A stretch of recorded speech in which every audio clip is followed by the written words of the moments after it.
Vamos a iniciar fundidos dentro de la misma Santísima Trinidad, en el nombre del Padre, del Hijo y del Espíritu Santo. Amén. Padre nuestro, que estás en el cielo, santificado sea tu nombre. Venga a nosotros tu reino. Hágase tu voluntad en la tierra como en el cielo. Danos hoy nuestro pan de cada día.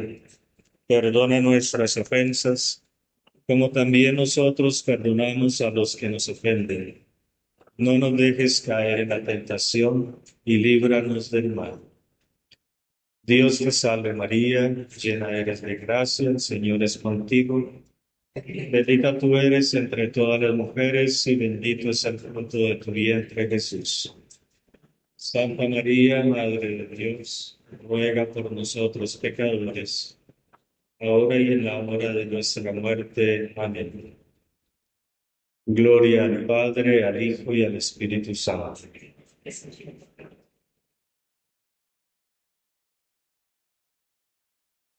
Entonces, ustedes me dicen que ya tienen algún tiempito, ¿no? Tratando de leer, de entender qué será todo esto de la divina voluntad según Luisa Picarreta.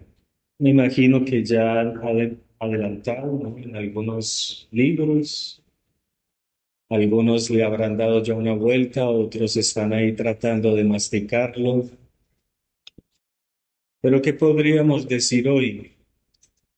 Muy bueno que ustedes vayan pensando, meditando y vayan haciendo algunas preguntitas, ¿no? Porque tal vez vamos a tener un momento de preguntas y respuestas y espero no se sientan como limitadas al preguntar, porque muchas personas que no se atreven a preguntar podrán recibir la respuesta por lo que ustedes vayan a decir. ¿Y qué es la divina voluntad? Yo me he topado a lo largo de toda esa trayectoria de ir conociendo la divina voluntad con personas que llevan 4, 5, 6, 15 años. Y aún después de 15 años, aún después de leer, aún después de haber hecho una caminada, escuchando y escuchando, porque ya saben pues que hay millones de videos y de charlas que hablen sobre divina voluntad. Y aunque ustedes hayan escuchado todas, no sé cuántas de aquí sentirán ese saborcito todavía, pero ¿qué será eso? Aún después de haber escuchado predicadores y predicadores y predicadores, porque hay mucho material, tal vez ustedes todavía estarán pensando, pero ¿qué será eso todavía? ¿Qué habrá por ahí que no me deja asimilar ese mensaje? ¿Qué será que yo no puedo todavía como que penetrar a lo que Luisa nos invita? O aún después de 15 años, y está la pregunta, ¿pero qué es ese girar que Luisa tanto repite y repite? Imagínense, aún después de 5 o 7 años, todavía nosotros no hemos entendido qué es esa palabra o esa actitud de Luisa que dice qué será girar. ¿Cómo es que se hacen los giros? Pero si Luisa los dice claramente, ella va repitiendo y va girando. Y aunque nosotros leamos, pero ¿cómo se hará eso? ¿Por qué esas dificultades? ¿Por qué aún todavía esas pequeñas trabas? ¿Por qué? ¿Por qué? ¿Por qué? Jesús siempre lo va a repetir en los volúmenes, que todo eso es porque todavía no estamos dispuestos a realmente morir a nuestra voluntad. ¿Qué es morir a nuestra voluntad? Es cumplir el Evangelio. Cuando dice, niégate a ti mismo, eso es morir a la voluntad. No es una cosa diferente lo que Luisa nos está presentando. ella entra en la misma caminada de la iglesia de entendimiento, de perfección, de unión con Dios que se ha ido dando a través de los siglos en toda la historia. Ella no llega de la nada, ella llega fundamentada en todo el caminar de la iglesia. Nosotros somos los que no hemos realmente cogido y asimilado lo que Dios quiere desde que se reveló. Nosotros todavía estamos diciéndole a Dios, ojalá usted haga mi voluntad. Esas son nuestras oraciones. Esas son el fruto de nuestras novenas y de nuestras cosas, para que Dios haga lo que yo quiero. Entonces, muchas veces ese es el gran impedimento de que todavía yo no sé cuál es su voluntad. Porque yo le pido y le pido, pero para que haga lo que yo creo que es lo que más me conviene a mí. Todavía no nos hemos adentrado en caminar en su voluntad. Y hasta que nosotros no tengamos sinceramente, el querer hacer su voluntad, esto todavía nos va a aparecer en chino, en árabe, yo no sé qué. Es así de simple. O en otras palabras, hasta que yo no sepa quién es Dios, no voy a asimilar lo que Él me pide. Hasta que no sepa qué es enamorarme de Dios, yo no le voy a entender nada nunca. Hasta que yo no me enamore de Dios, yo no voy a aceptar las cruces. No las voy a aceptar y las voy a huir y huir y huir y decirle, hágalo, pero no de esa forma. Hágase todo en mí, yo quiero ser santo, yo quiero ser santa, pero no por el medio que usted dice. Y preguntémosle a todos los santos, ¿cuál es el medio eficaz para entrar al cielo? ¿Se lo han preguntado a los santos? ¿Sí o no? 50% sí, 50%. Pero a los que le han preguntado, todos dicen, la única escalera para llegar al cielo es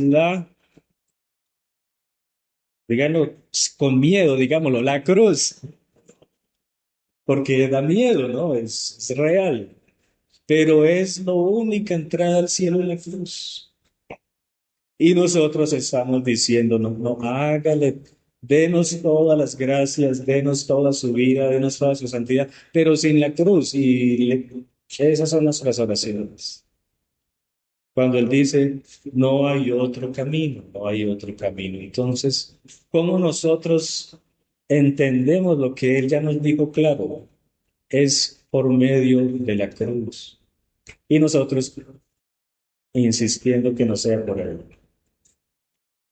En ciertas palabras, no muchas veces así de crudo, no es que lo decimos, pero ojalá que no sea por ahí. Y entonces ahí mismo nuestras oraciones están diciendo, no se haga tu voluntad. Y son oraciones, pero decimos, no se haga tu voluntad. Entonces, cuando nosotros no nos decidamos a querer únicamente la voluntad de Dios, todo este tema siempre va a ser difícil. Hasta que yo no sé que Él es totalmente amor, no voy a entender, no voy a entender, porque este caminar es de entendimiento. ¿Por qué entendimiento? Porque cuando yo entiendo es lo único que va a mover mi voluntad hacia ese bien. Mi voluntad no va a querer ir hacia la voluntad de Dios hasta que mi inteligencia no lo entienda. Así es nuestra psicología, así es nuestras capacidades mentales y las potencias que Dios nos dio. No actúan de otra forma sino conocer, entender, y ese entendimiento me mueve a desear lo que entiendo. Pero si yo no entiendo para qué la cruz, no la voy a pedir. Así de simple, ¿cierto? ¿Por qué no la pedimos? Porque no entendemos ni qué nos va a dar, ni qué vamos a alcanzar, ni qué Dios va a recibir con eso. Entonces, como no hemos entendido eso, por eso no la pedimos. Es así de simple, no hemos entendido y por eso usted no se mueve a ese bien. Si a usted le dicen, usted se tiene que ir a otro país, que es lo más común, ¿no? En México para abajo, todos los países quieren llegar al más allá hacia el norte, dejando familia, dejando trabajo, dejando estudios, sacrificando todo lo que ha conseguido, porque allá hay algo supuestamente mejor. Y usted sacrificó todo, sacrificó hasta lo que ha conseguido en 30 años. Y sabe que usted ya no va allá a realizar lo que usted estudió. Usted es abogado, no sueñe que va a llegar allá a trabajar como abogado. Allá están abogados, ingenieros lavando platos. ¿Y por qué aceptan ese sacrificio? ¿Por qué aceptan esa diferencia de vida, de cultura, de idioma? ¿Por qué lo aceptan? Porque entienden que eso es mejor. ¿Es bueno en la práctica? No. Pero saben que aunque estén sufriendo, dejando esto, eso es más conveniente. Pues todo está en el entendimiento. Hasta que no entendamos, no vamos a pedir. Hasta que no entendamos lo que nos va a dar Dios, no vamos a desearlo. Y estos bienes que Dios nos quiere dar no son como los bienes ni como el concepto de felicidad que este mundo nos dice, otra cosa más difícil. Porque nosotros nos acostumbramos a pensar y a desear lo que el mundo nos pone como bueno, como bello y como perfecto. Como no conocemos más allá de lo que el mundo nos da, entonces por eso tampoco nos movemos a desear esos bienes que son sobrenaturales, ¿cierto? ¿Qué es lo que da la iglesia? La vida sobrenatural. Eso es lo que nos da la gracia. Eso es lo que nos da los sacramentos. La vida sobrenatural. Eso es lo que enseña la iglesia y ha enseñado. ¿Para qué nos bautizamos? Para recibir la vida sobrenatural. ¿Qué recibimos en el bautismo? La vida sobrenatural. ¿Cuáles son los dones sobrenaturales que recibimos? Fe, esperanza y caridad. Son dones sobrenaturales. Hemos entendido lo que significa sobrenatural, un don sobrenatural, Es sobre la naturaleza. que está más allá de la naturaleza humana, más allá, ¿cierto? Aunque nosotros nos pongamos todos juntos, toda la humanidad entera, vamos a hacer un esfuerzo para adquirir la virtud sobrenatural de la fe. Aunque todas las generaciones juntas hagan fuerza, no lo conseguimos, porque eso está por encima de nuestro alcance, ¿cierto? Entonces, ¿qué hemos entendido de esa vida sobrenatural? Si no hemos entendido ese ABC del cristianismo, todo esto que nos dice Luisa en 36 volúmenes se nos va a ser difícil de asimilar, porque es lo único que estos escritos nos están indicando, en perfeccionar la vida sobrenatural que recibimos desde el bautismo. Eso es lo único que Luisa está diciendo. ¿Cómo entonces vamos a lograr la perfección de la vida sobrenatural que alcanzamos desde el bautismo? ¿Qué nos da, qué podrá darnos o darnos la oportunidad de yo desarrollar perfectamente esa vida divina que recibí en el bautismo? Para eso está esos escritos, nos dicen, este don de la divina voluntad es el medio más eficaz, o sea, el mejor medio que usted puede utilizar para llevar a la plenitud y a su perfección esa vida sobrenatural que recibimos desde el bautismo. Eso es lo que Luisa nos está diciendo. ¿Y cuál es eso? Lo más eficaz que podemos recibir de Dios para llevar a la plenitud todo lo que los sacramentos nos dan. Luisa entonces los llama el don de la divina voluntad. Es el medio más eficaz que pueda existir en la tierra y en el cielo para llegar con más prontitud y con más eficacia a lo que Dios quiere que vivamos y que recibimos desde el bautismo. Por ejemplo, entonces, ¿cuál es la finalidad de la Eucaristía? No hablen todos a la vez. Uno, por favor. La finalidad de la Eucaristía,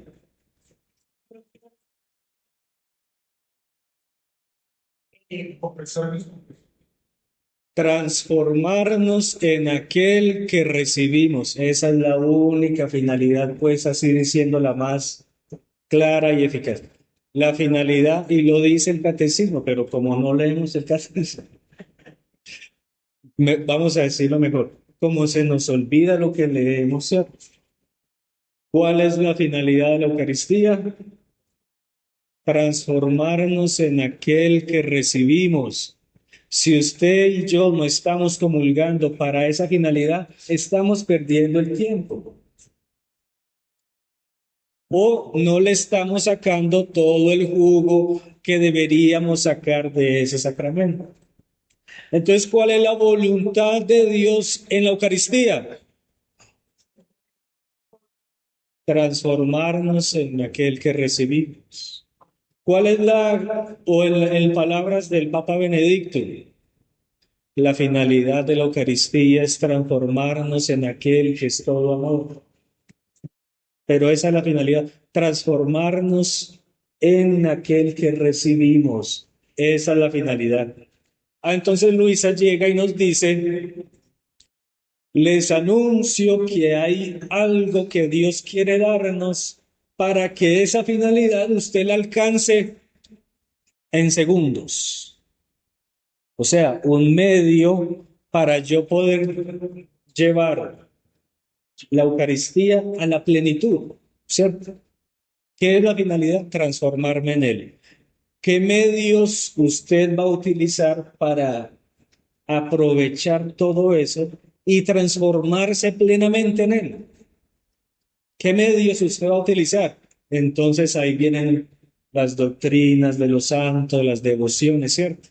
Si usted hace esto, entonces los ejercicios espirituales, que si de los jesuitas, si usted hace esos ejercicios, entonces usted va a tener más provecho en una Eucaristía que recibe, ¿cierto? Es la finalidad de los ejercicios, ¿cierto? Luisa dice que Dios está dispuesto a darnos un medio eficacísimo que en lo que usted no ha podido realizar por 100 años lo podrá realizar en un día. ¿Les gustaría obtener ese medio, sí o no? Los de allá no. Bueno, se lo pierden. Todo, ¿cierto que sí? ¿Cuál es ese medio entonces? El don de la divina voluntad. ¿Y de qué quiere decir todo eso? Pues para eso están los 36 volúmenes, comiencen a leer. Pero ese es lo que Luisa viene a decirnos, que Dios en estos últimos tiempos está dispuesto a darnos el medio más eficaz para llevar lo que los sacramentos nos han querido dar siempre, llevarlos a la plenitud más alta y perfecta, el don de su voluntad. En pocas palabras es decirle, ven tú a comulgarte en mí. Así de simple. ven tú a comulgarte en mí, ven tú a recibir este otro sacramento en mí, ven tú a rezar en mí, porque si Él reza en mí, ¿cómo será la oración de un Dios? ¿Cómo es? Plena, perfecta, eterna, infinita. Y Él dice, cuando el alma me llama, yo hago todo en ella y yo no voy a ver ese acto como de la criatura, sino que va a ser un acto mío en ella.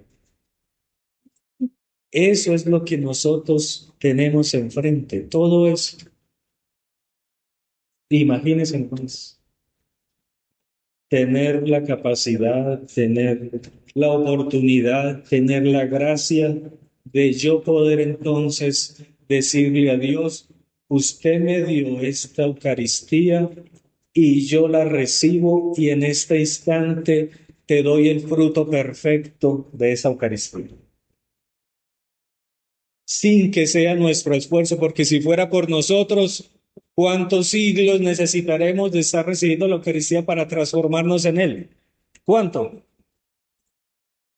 Si fuera por nuestra fuerza, ¿cuánto?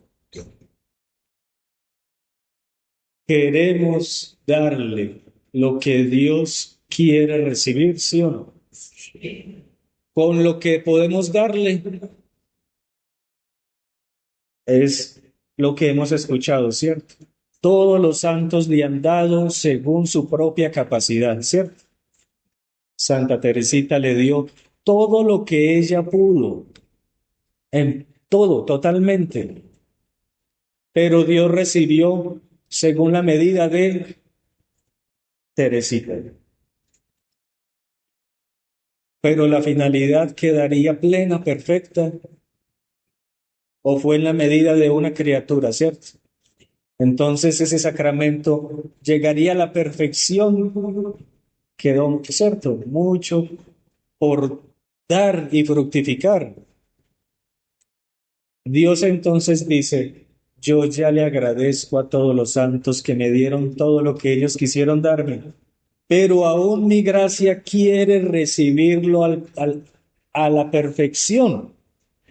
Y como yo sé que ustedes no pueden, que nosotros como criaturas no vamos a poder, entonces Él dice, no se preocupen, yo les voy a dar la oportunidad de que mi voluntad sea la que lo reciban ustedes, porque ese sacramento merece también fructificar para lo que fue enviado. Como dicen las Escrituras, mi palabra no regresará a mí hasta que cumpla para lo que fue enviada, ¿cierto? Es si la Eucaristía fue enviada para transformarnos plenamente en Jesús, debemos darle ese fruto perfecto, no en cuanto a nosotros podamos recibirlo o corresponderle, sino ya a como Dios quiere, a lo que esa misma gracia significa. Y con el don de la divina voluntad, vamos nosotros a darle a Dios todo lo que Dios merece recibir. ¿Se entiende un poco? Para eso es todos esos 36 libros diciéndonos cómo entonces debemos disponernos para recibir ese don. ¿Qué es lo que tenemos que hacer para recibir ese don? ¿Qué es lo que tenemos que dejar? Y cómo ese don actuará en nosotros, o sea, todos los bienes que significaría Dios obrando en la criatura. Eso solamente a nivel sacramental. Pero ya nos toca a nosotros pensar en cada obra que Dios hizo. ¿Cuántas obras hizo Dios por amor a nosotros? La creación, la redención, la santificación. Estamos en la santificación, ¿cierto? Realizándola. Pero ¿qué hizo en la creación? Vamos a numerar acto por acto, átomo por átomo. ¿Qué peso tiene cada átomo delante de Dios? Delante de nosotros, no tiene ningún valor. Tan es así que hemos contaminado y contaminado este mundo porque no nos pesa, no nos vale nada. Pero ¿cuánto de Dios contiene un átomo? ¿Cuánto? ¿Qué significa cada átomo para nosotros? ¿Qué debería estar diciendo cada átomo? Y entonces, ¿cuánto hemos correspondido? Solo nos contentamos de decir, Dios es amor, Dios es amor, Dios es amor, Dios es amor. Y las paredes, hasta los muros de las calles dice Dios es amor, Dios es amor, pero no sabemos cómo ama. Ni nos ponemos a la tarea de corresponder. Como mínimo deberíamos estar diciendo, cuando alguien recibe algo, como mínimo que dice, como mínimo. Entonces ustedes ya dieron un gracias por cada átomo del universo. ¿Sí o no? Cuando me acuerdo, ¿cierto? Cuando me quede tiempo, cuando yo construya todos mis proyectos académicos y profesionales, vamos a ver si a tiempo. ¿Están todavía todo ese amor incorrespondido ahí en el aire esperando a ver si alguien se toma esa tarea? Y ahí es la otra parte de la invitación de estos escritos. Aparte de decirnos que nos quiere dar el don de los dones, nos dice también lo que debemos hacer con ese don, porque también ese don debe tener una finalidad propia, ¿cierto? Él lo da para algo, no para colgárnoslo aquí ni en las paredes. Ah, yo recibí esto. Eso no vale nada. Ese don también tiene una tarea específica, una misión específica. Entonces, los que hayan leído los volúmenes, me imagino que ya saben cuál es la misión de los hijos de la divina voluntad. ¿Cierto que sí? ¿O todavía está en Chile? Vamos a tratar de hablar un poquito sobre esa misión dentro de un año que vuelva, ¿listo? Vamos a ver si en algún momento entonces tomamos un poquito, pero les doy una pista. Está en los volúmenes 16 y 17. Ustedes van a encontrar, hasta lo pone así, la tarea de los hijos de la divina voluntad. Entonces, si dice por ahí, dice, sí, no, yo he leído ya los volúmenes, pero yo no sé cuál es la tarea. No, yo llevo 4 o 5 años en la divina voluntad. ¿Cuál es la tarea? No, pero yo ya lo leí. O le preguntan a uno, ¿usted cuántas veces lo ha leído? Como si eso fuera mucho a decir. Se pregunta es, ¿cuánto ha vivido de lo que ha leído? ¿Ha entendido la voluntad de Dios escrita en estos libros? ¿Han ustedes y yo mismo hemos realizado la voluntad de Dios que dice aquí? ¿Ah? Ahí vamos, ¿cierto? Pero hemos entendido cuál es la finalidad de esta Biblia, de lo que está aquí escrito, o sea, de la revelación. ¿Y qué es revelación? La voluntad de Dios manifestada. ¿Esa es la revelación de Dios, sí o no? ¿Y Jesucristo se reveló, sí o no? ¿En plenitud o le faltó decir algo? ¿Ah?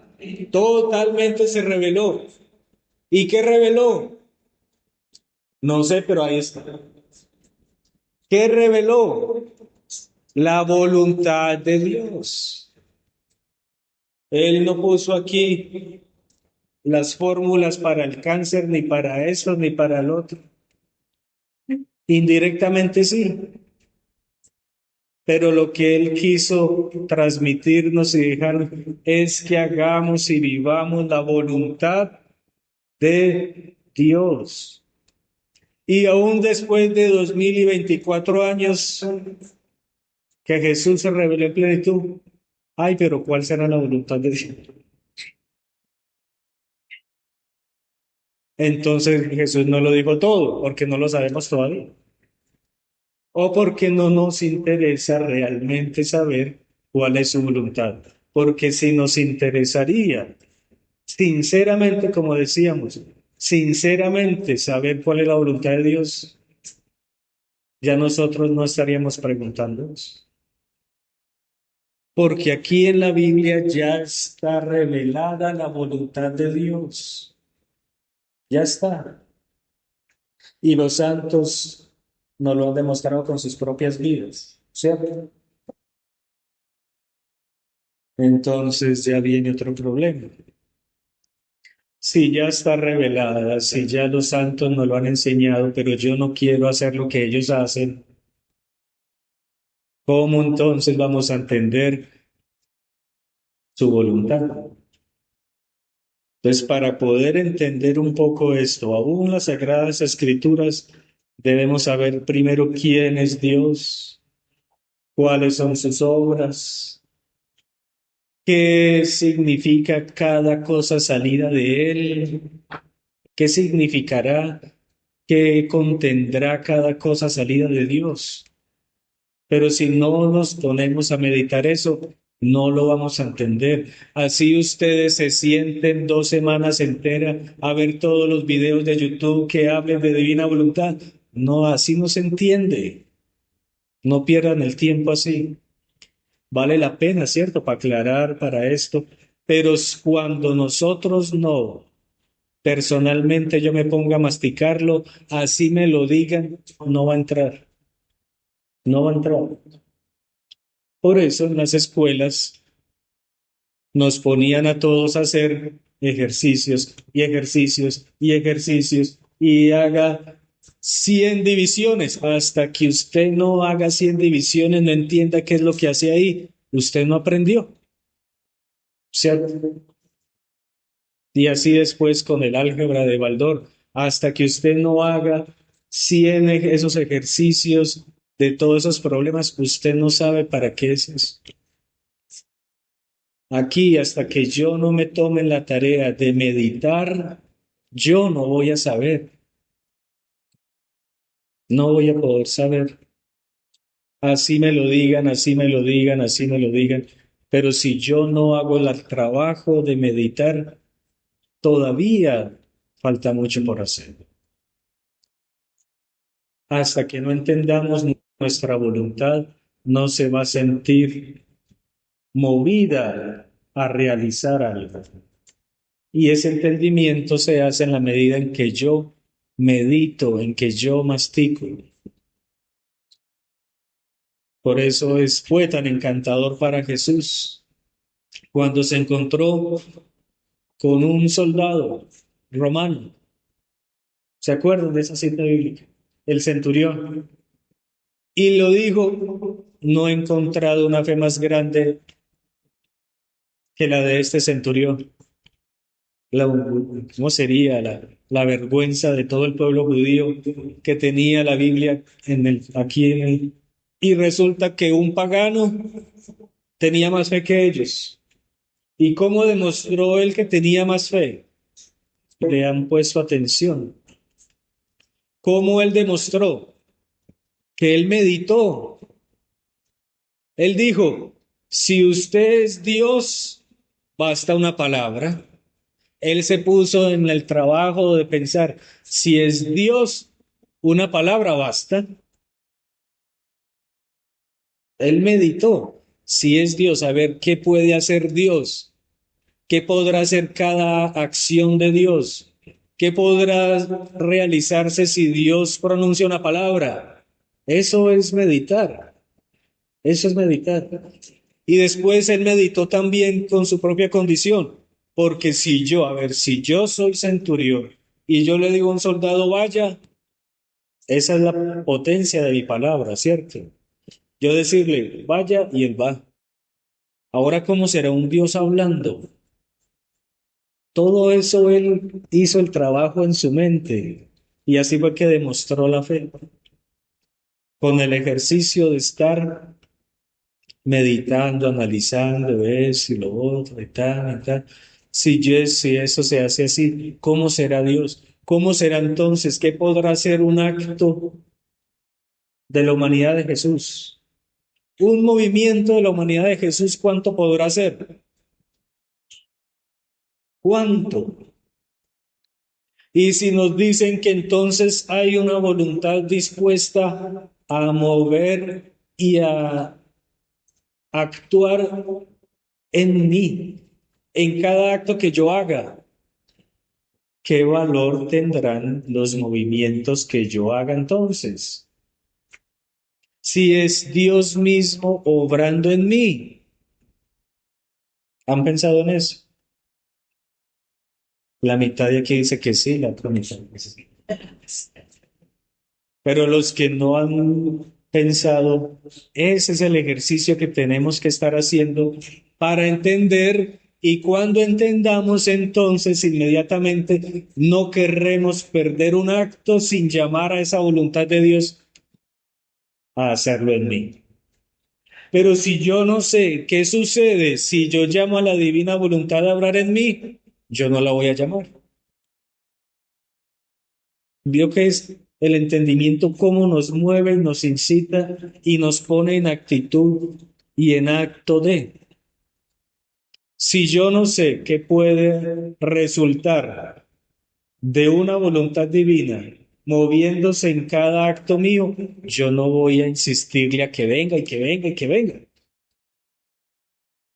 Pero hasta que yo entienda qué puede hacer una voluntad divina en mí, cuando yo entienda un poco, esa va a ser mi petición. Ven a hacer esto en mí, ven a hacer esto en mí, ven a hacer esto en mí, para que no se pierda todo lo que puede resultar si ella obra en mí. Por eso no vale que escuchemos que digan, llame a la divina voluntad, llame a la divina, si yo no sé qué va a pasar si la llamo. Si yo no sé qué va a pasar, si yo la llamo, yo no me voy a, aunque no me lo digan, yo no me voy a mover a llamarla. Eso es lo que Luisa dice, que por eso la necesidad de conocer qué es lo que ella puede hacer en nosotros, para que nuestra voluntad se sienta motivada a llamarla y para que se sienta motivada a sacrificar lo que sea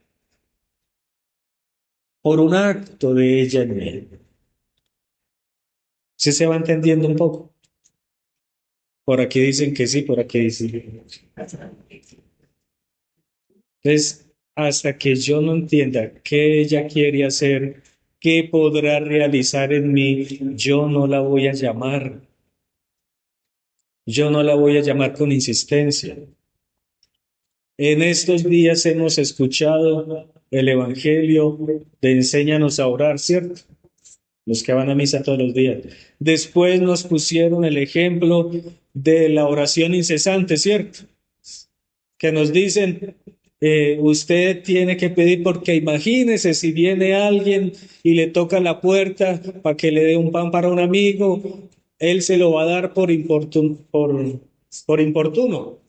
por insistente. Es lo mismo que nos dicen los escritos. Ese don, si nos interesa que Dios reciba todo lo que Él quiere recibir, si nos interesa eso, entonces vamos a estar pidiendo que nos dé ese don, porque a través de ese don Dios va a recibir lo que Él siempre ha querido recibir.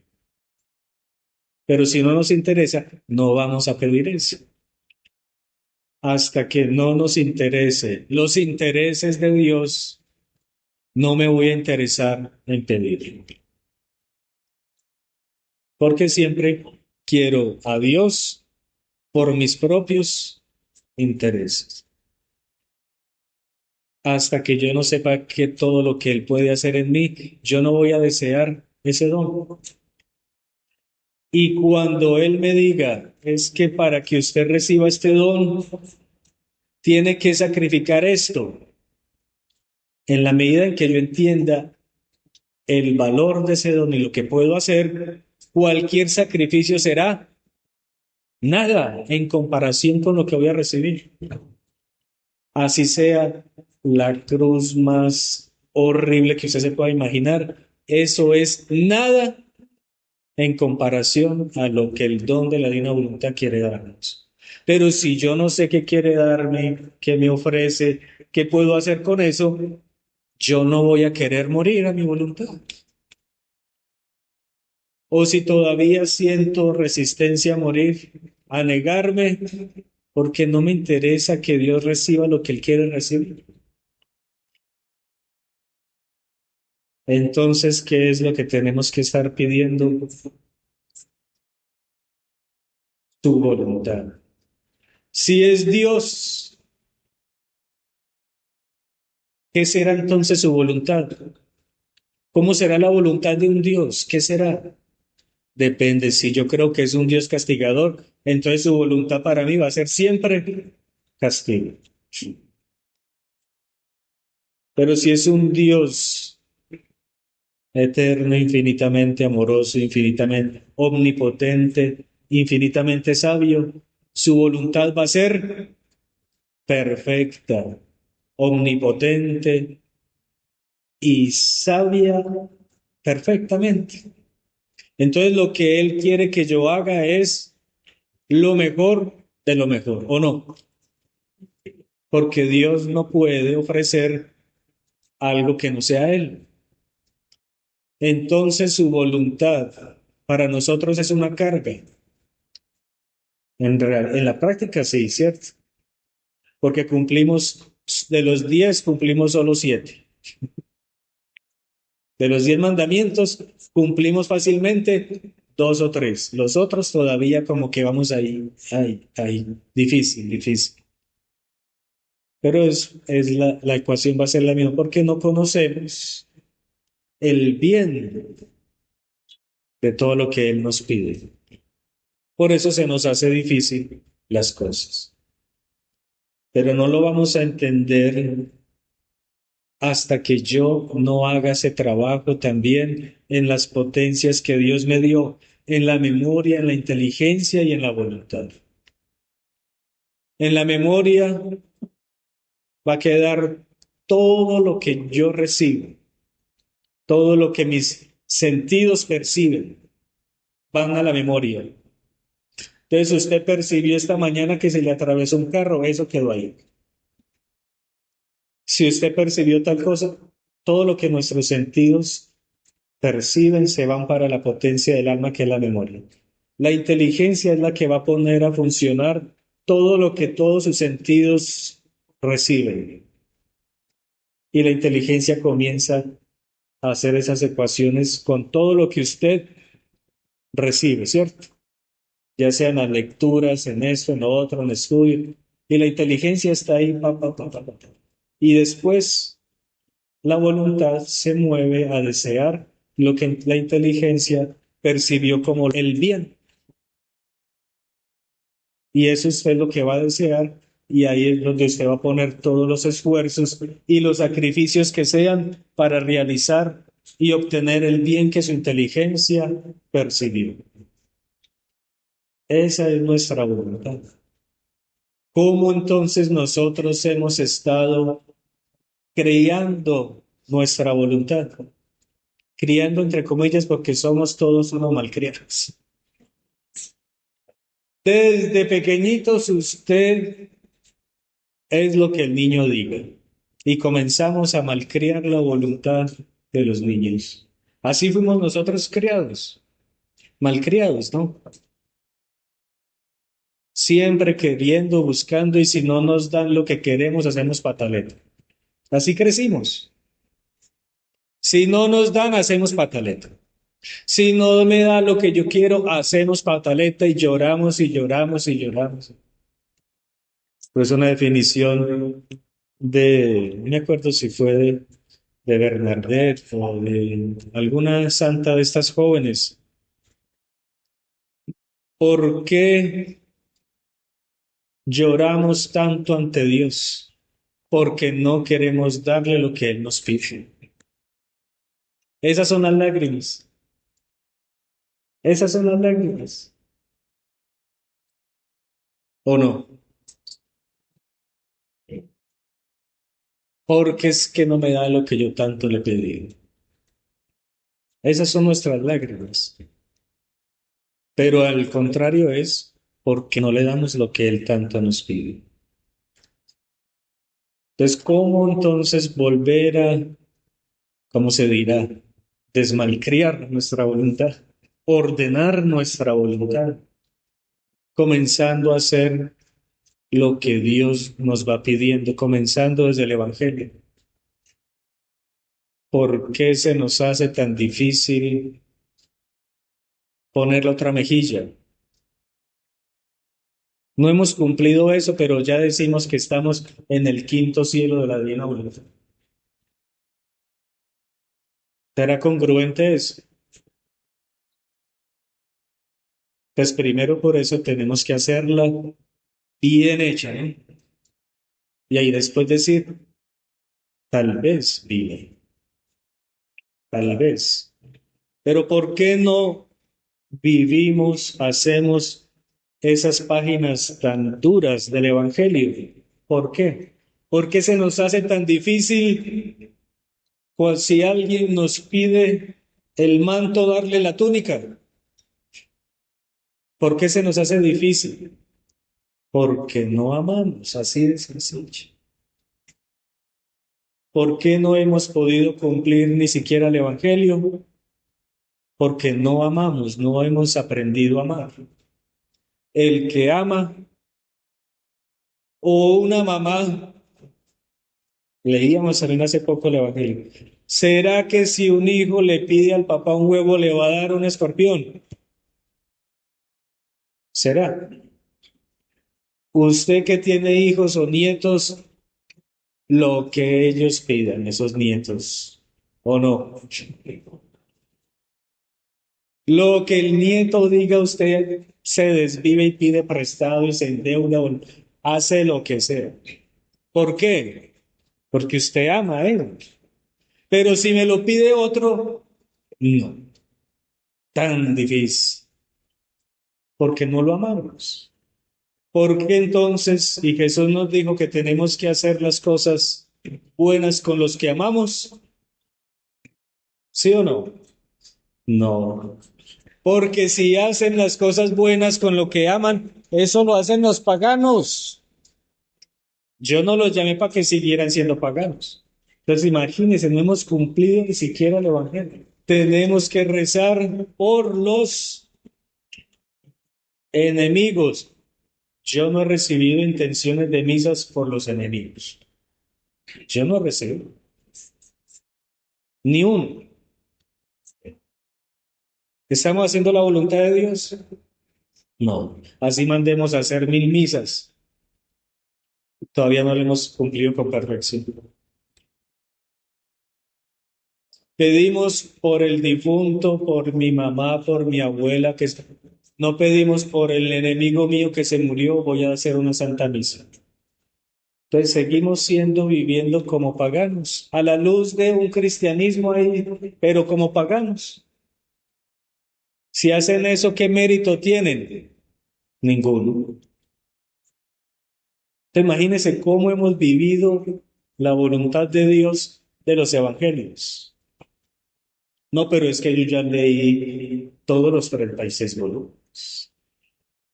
Yo ya los leí toditos. Por eso es que aunque lo hayamos leído, nos vemos en las mismas, porque no hemos hecho la voluntad de Dios revelada como Él quiere que la hagamos, no como simples paganos cristianizados, ahí medio que entintados aquí con una cruz colgada, pero ¿qué mérito tenéis? ¿Para qué entonces nos llama Jesús? Para hacer obras como las que hace todo el mundo pagano, digamos, en ese mismo lenguaje del Evangelio. Yo los llamo para que vean cómo es mi Padre, cómo se vive en el cielo, cómo aman los que están en el cielo. Nos lleva a una vida más elevada, a amar a los enemigos, al menos rezar por ellos. ¿Se entiende más o menos? Y hasta que no vivamos eso, todo esto va a seguir siendo chino así. Hayan conferencias y conferencias de divina voluntad, divina voluntad, divina voluntad. Pero si no ponemos en ejercicio y en acto los evangelios, va a ser muy difícil. Pero no es de que sea primero esto y después de esto. Eso no es ni siquiera así. Vamos a repetir lo mismo. Dios nos está dando ahorita la oportunidad de realizar su voluntad, ¿cierto? Manifestada en los evangelios, de realizar los frutos perfectamente de cada sacramento con el don de su voluntad. Ven, divina voluntad, a poner la otra mejilla en mí. Así cumplo el evangelio en perfección. Y estoy en esa caminada que Él quiere que haga. Porque los de la divina voluntad son expertos para decir, si usted vive en la divina voluntad, esto no lo haga. En la divina voluntad lo hacemos todo y al mismo tiempo le damos la plenitud a todo, en todo lo que hagamos. No es de que yo voy a hacer primero la voluntad de Dios y después entro a vivir. Ya ahorita, con el mismo don de la divina voluntad, la hacemos viviéndola, pero no nos podemos saltar esa forma que el Evangelio nos dice que debemos estar viviendo, dándonos, muriendo, negándonos.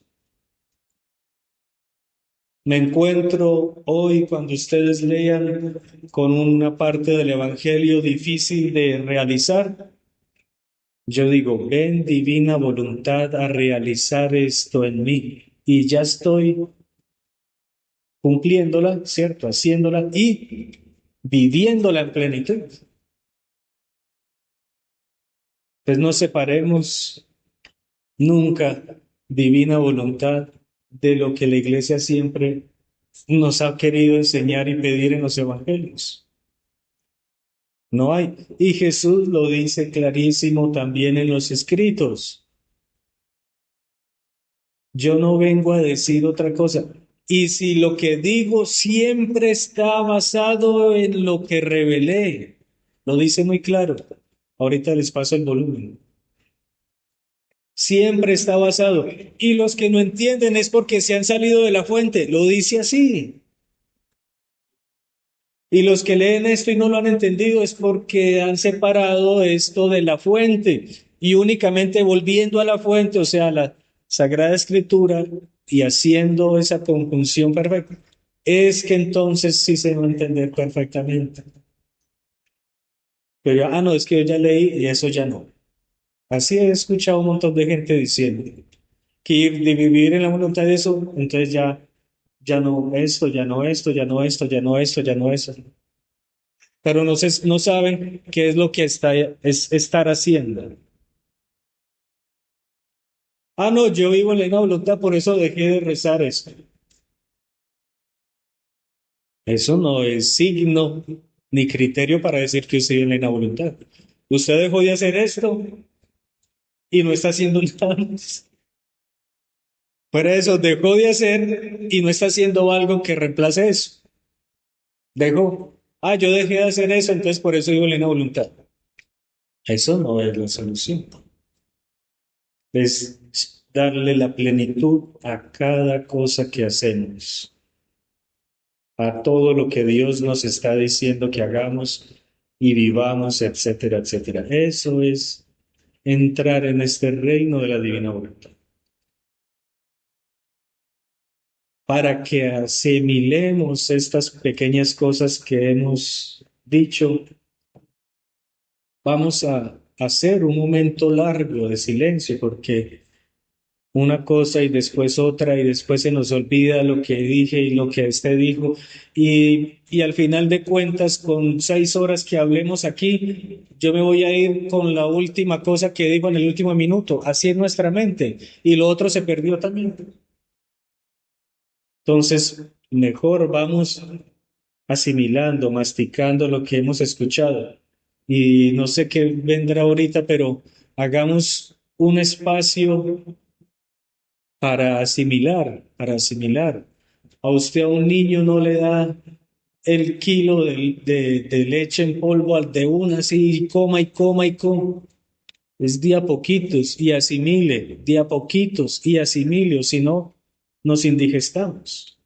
También espiritualmente sucede eso. Sepamos también asimilar la luz, lo que el Espíritu Santo nos está tratando de decir. Asimilémoslo, no lo dejemos pasar porque el enemigo después nos lo arrebata. Listo.